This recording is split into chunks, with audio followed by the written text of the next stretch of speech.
दोस्तों अभी सेबी ने एक कंसल्टेशन पेपर लॉन्च किया जिसको लेकर जो इन्वेस्टर उनके मन में काफ़ी सारे डाउट होने लगे और लोगों ने तरह तरह के कमेंट करना चालू कर दिया।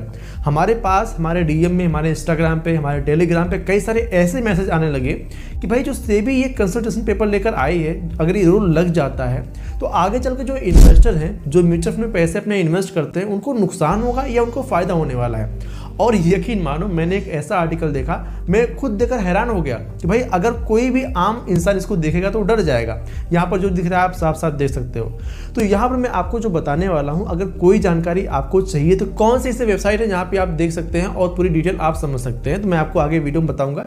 साथ में इस वीडियो में आपसे शेयर करने वाला हूँ जो सेबी अपना कंसल्टेशन पेपर लेकर आए हैं, इससे जो इन्वेस्टर उनको फायदा होने वाला है या फिर उनको नुकसान होने वाले हैं, सारी चीज़ों को यहाँ पर हम स्टेप बाय स्टेप समझेंगे। इस वीडियो में दी गई जानकारी केवल शिक्षा और जानकारी के उद्देश्य से है। कोई भी निवेश करने से पहले अपने वित्तीय सलाहकार से सलाह जरूर लें। ठीक है, और यहाँ पे मैंने पहले ही बता दिया कि भाई सेबी का जो नया नियम है, इससे म्यूचुअल फंड वालों को फायदा होगा या नुकसान होगा, तो इस टाइटल से आप समझ ही रहे होंगे।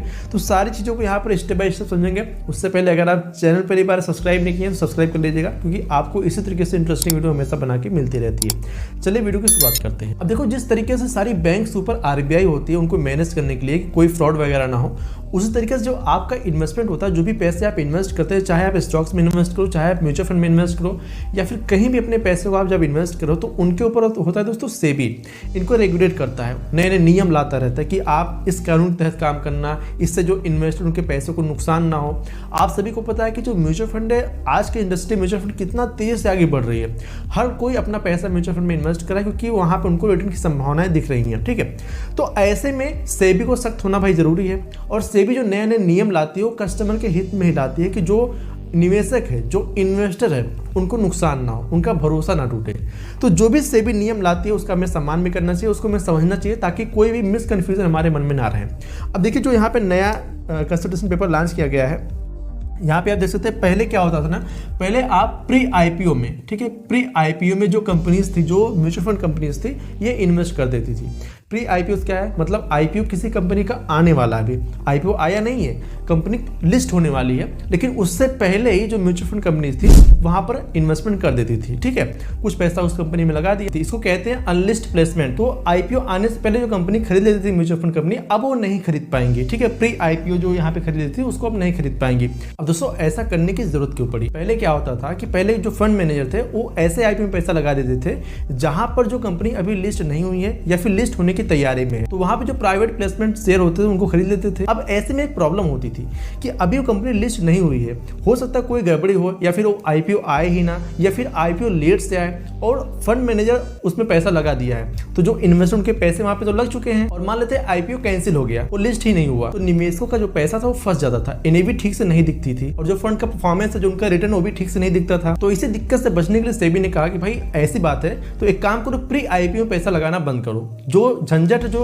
प्रॉब्लम हो उसको प्रॉब्लम को ही सॉल्व कर दो। ना तो प्री आईपीओ में पैसा लगेगा, ना तो इन्वेस्टर को जो पैसा फंसेगा, और ना ही आपको प्रॉब्लम होने वाली है। और जो फंड्स जिसमें आप पैसा इन्वेस्ट करो, वो फंड आपके पैसे को आईपीओ वाले ही स्टॉक्स में इन्वेस्ट करेंगे, जिनका आईपीओ आ चुका है, जो कंपनी लिस्टेड हो चुकी है, उनके स्टॉक्स में आपके पैसे को लगाएंगे। देखो इससे फायदा क्या होगा? इससे फायदा सबसे पहले तो यही होगा कि जो भी पैसे आपके मार्केट में इन्वेस्ट किए जा रहे हैं, ये आपके पैसे सीधे उस कंपनी में लगेंगे जिनका आईपीओ आ चुका है, मतलब वो अनलिस्टेड शेयर नहीं है, वो लिस्टेड शेयर है, उनका ट्रैक रिकॉर्ड है, उनका सारी डिटेल्स है। आपका जो पोर्टफोलियो है ये ज्यादा ट्रांसपेरेंट रहेगा और सेफ रहेगा, और जो आपको डेली एनएवी दिखती थी उसका जो रिटर्न है वो आपको सही दिखेगा, उसका सही तरीके से आपको रिटर्न दिखाया जाएगा। और जो फंड्स है वो आपके पैसे को ऐसे शेयर में इन्वेस्ट करेंगे जो लिस्टेड होंगे, तो जो नियम के अंदर में आते हैं। और आपको यहाँ पे ध्यान देने वाली बात क्या है, जो ये रोक टोक है, जो ये सेबी नया नियम लेकर आ रही है, सिर्फ फंड मैनेजर के ऊपर है, जो म्यूचुअल फंड में पैसे इन्वेस्ट करते हैं, जो म्यूचुअल फंड वाले पैसे इन्वेस्ट करते हैं उनके ऊपर है, निवेशकों के लिए नहीं है। जैसे हम लोग, जैसे आप लोग जैसे लोगों के लिए नहीं है, ये जो निवेशक है, फंड मैनेजर, उनके लिए है। इससे जो एसआईपी है, जो लंप सम, इससे कोई बहुत बड़ा असर नहीं पड़ने वाला है। अच्छा, आपको यहाँ पे एक आंकड़ा बताते हैं, जो कि प्री आईपीओ में जो इन्वेस्ट किए जाते थे, 2013 में जब प्री आईपीओ में इन्वेस्ट किया गया था, तो 13 कंपनियों ने लगभग 1074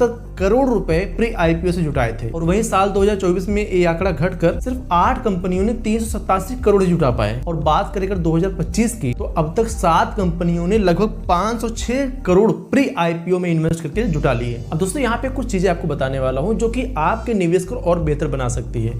जैसे क्या होता है ना, जब मार्केट में इस तरीके की न्यूज वगैरह आती है, जब ऐसी न्यूज चलने लग जाती है, तो जो इन्वेस्टर उनके मन में घबराहट होने लगती है और वो फालतू या फेक न्यूज पर भरोसा कर लेते हैं, ये फालतू की वीडियो से भरोसा कर लेते हैं। आपको यहाँ पे कुछ ट्रस्टेड वेबसाइट बताने वाला हूँ। अगर ऐसी कोई भी न्यूज़ अगर आपके सामने आए तो सिंपली आप इन वेबसाइट पे जाकर वहाँ पर आप इसको वेरीफाई कर सकते हैं, चेक कर सकते हैं कि ये जो नियम आया है सेबी का वो क्या नियम है, कौन कौन सी चीज़ें आई हैं। तो कुछ न्यूज़ चैनल जिसकी वजह से आप चेक कर सकते हैं, जैसे यहाँ पे स्क्रीन पे आप देख सकते हैं, जैसे मनी कंट्रोल है, ये एक अच्छा सोर्स है, आप यहाँ से चेक कर सकते हैं। जो भी सेबी के अपडेट वगैरह आते हैं तो यहाँ पे आप देख सकते हैं।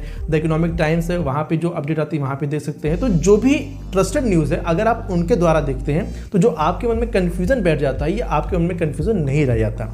तो कुल मिलाकर जो अपडेट है भाई मुझे तो काफ़ी अच्छा लग रहा है। अभी एक कंसल्टेशन पेपर है जो मुझे तो काफ़ी ठीक लग रहा है कि ये जो इन्वेस्टर उनके हित में है।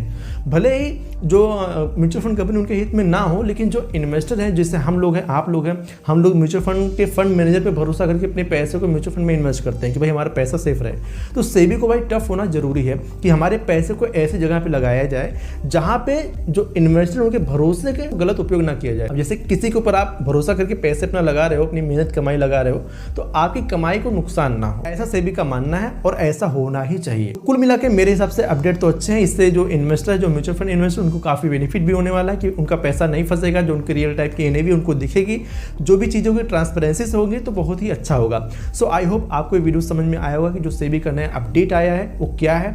अगर आपको वीडियो पसंद आई तो वीडियो को लाइक कीजिएगा, और देखो अगर आप इसी तरीके से अपडेट पाना चाहते हो ना तो इस चैनल को सब्सक्राइब कर लीजिएगा, क्योंकि अगर आप सब्सक्राइब नहीं करते तो बहुत सारे क्रिएटर हैं जिनका वीडियो आपके सामने आता रहेगा लेकिन मेरा वीडियो आपके सामने नहीं आ पाएगा। तो इसीलिए इस चैनल को सब्सक्राइब कर लीजिएगा ताकि आने वाली इंटरेस्टिंग वीडियो आपको हमेशा मिल जाए।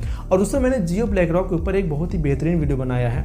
अगर आप यहाँ तक आ गए हो ना तो इस वीडियो को भी आप देख सकते हो। अगर आप जियो के ब्लैक रॉक के फ्लेक्सी कैप में इन्वेस्ट करना चाहते हो, एक ओवरव्यू लेना चाहते हो, तो इस वीडियो पर क्लिक करके पूरे वीडियो आप देख लीजिएगा, आपको समझ में आएगा सारी चीज़ें। ठीक है, चलिए मिलते हैं अगली वीडियो में, तब तक के लिए जय हिंद, जय भारत। इस वीडियो में दी गई जानकारी केवल शिक्षा और जानकारी के उद्देश्य से है। कोई भी निवेश करने से पहले अपने वित्तीय सलाहकार से सलाह जरूर लें।